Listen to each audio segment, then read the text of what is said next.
Hello, my friendly friends, and thank you so much for tuning in to Crouching Tigers, a completely new YouTube channel started by me, Patrick Collister, and advertising legend Steve Henry. How'd you do? And basically what we want to do is to promote maverick thinking in advertising, marketing, and business ideas. It's a YouTube channel about creativity.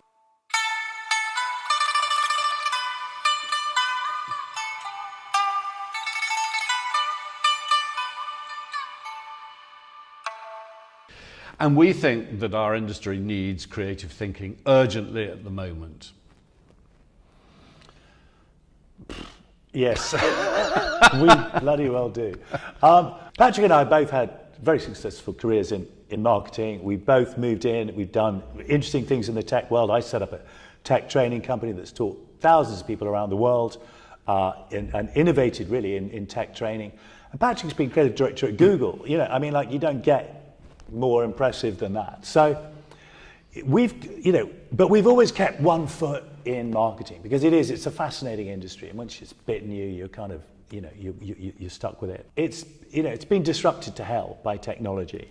So you look at the sliding share price of the big holding companies, you look at all the woes, but I think the biggest problem, and Patrick, you talk about this really well, is the fact that people just are not interested in advertising anymore. So I was telling Steve earlier today that the last time I saw the numbers, 80 million people around the world have installed ad blockers. And some people are talking about it as the biggest single protest movement in history. And so this is what our clients are having to deal with today. The fact that they are trying to create advertising messages that people simply don't want to receive. Now, I suppose in the past, in an attempt to make clients who work with me want to push the boundaries, want to do interesting stuff, want to do new stuff, I've talked about advertising essentially as the wasps at the picnic. It's like, there you are, you want to enjoy the cricket or the, X Factor or whatever, and someone comes along and just gets in the way. But it's worse than that. It's the Loonie on the bus. 49 to White City. On the 49 to White City, the Loonie on that particular bus. Hello, Patrick, who comes and sits down beside you, starts talking about something irrelevant. So, advertising says, do you want to buy some dog food? And you're going, well, I haven't got a dog. But that doesn't stop the Loonie or the advertising, because it keeps going. And it goes, well, we've got this special chicken in the dog food. And you go, well, it's irrelevant to me. And then the Loonie or the advertising says, yeah, but I tell you what, we'll do 3 for 2. And you think, I don't want 3 cans of dog food. So I think that's one of the problems with advertising, is that it's just invasive and intrusive and browbeating and annoying.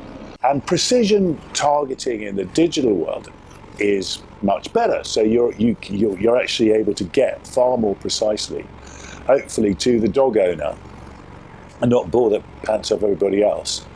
Get to your dog owner, but it still doesn't address the issue, which is that advertising is annoying, it's selly, it's intrusive, it's invasive. It comes along and tugs at you and makes you feel bad because you've got to buy something or worry about something or think about something else.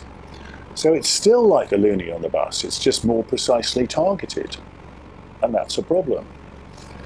So as we look at this massive disruption to the advertising and communications world, what do you think some of the opportunities are that we could be talking about to try and help marketers and inspire them to do things differently?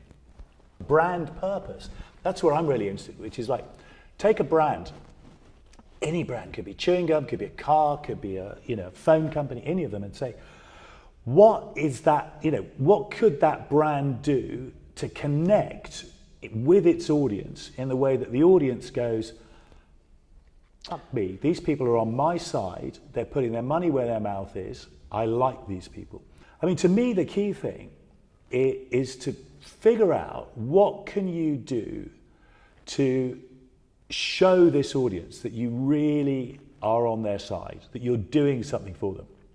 So I'll tell you a Corona story.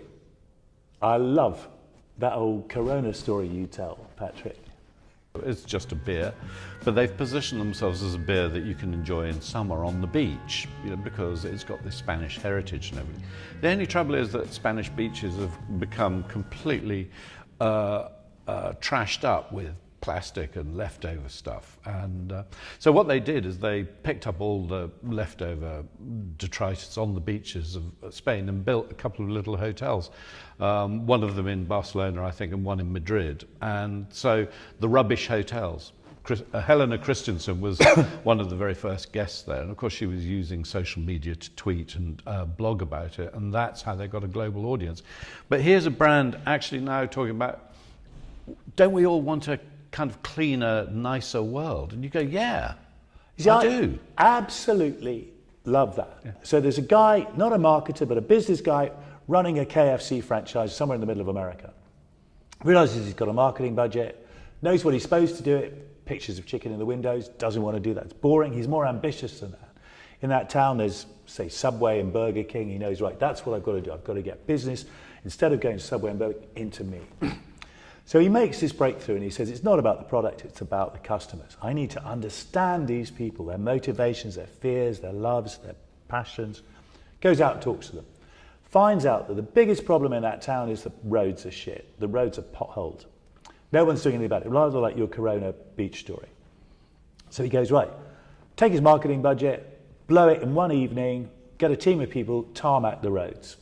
So the next day, the inhabitants of the town wake up, smell of newly tarmac roads is actually rather pleasant. It's nice. Hey, hang on, everything's looking, spotless and spanking clean and great. And there are some little posters dotted around. What do they say? They say KFC when a hole needs filling. What? I love the pun, but it's what's going on. Why is a chicken franchise spending money filling in holes in the road? They're not qualified to do that. They're probably not even legally allowed to do that, but they've done it. Great marketing, I think, always has that. It's always surprising. You think you know where the world is, and then someone does something and it's like the rules have changed. Filling in holes in the road. Now that's bizarre. So I think that that's the first bit that advertising needs to do. It needs to create impact so people go, what the hell is going on? So where are they going to go for lunch? Well, they're going to go to KFC because it's like there's this weird shit going on. So they go, did you do that? Did you fill in the holes in the road? The guy says, yeah, we did. Why? Because we're part of your community. We don't like potholed roads. Now that for me is the second half of this. That's the bit where you build loyalty into the brand by demonstrating to your audience that you are not just pontificating, not just creating empty ads. You're doing something. You're using your marketing budget to make their lives better, to solve a problem in their world. Yeah, one of the things we really want to talk about in this series of YouTube videos is that Maverick thinking is about marketing with purpose. So this isn't just about corporate social responsibility, which actually is just kind of fiddling at the margins. And, there was an example someone told me about the other day, Ruby Wax, working with M&S.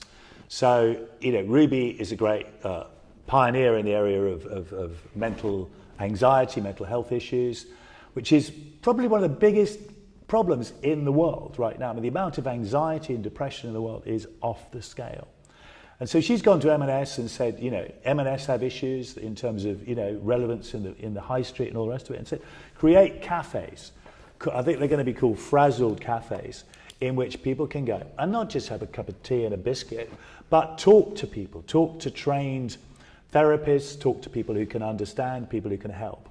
That's exactly what we're going to be talking about over this series. Who knows how things are going to evolve, but certainly our current thinking is that brands need purpose in order to establish relationships, real relationships, two-way relationships with their customers. I think you're right. What we need to be doing in this channel is looking at the stuff that's out there, being critical of it. The people who've made these ads that we're going to be critical of, they will have worked bloody hard, yeah? And you and I have done that. We know what it's like to work bloody hard, putting an ad out, and then some smart aleck criticizes it.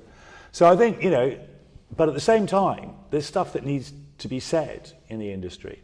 And I think that the industry generally is rather like a sort of well-groomed ostrich with its head in the sand.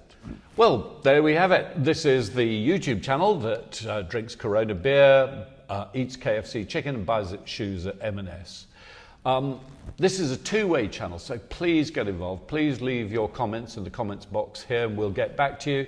And please subscribe as well, because this is an ongoing experiment and we'd love you to come with us on the journey.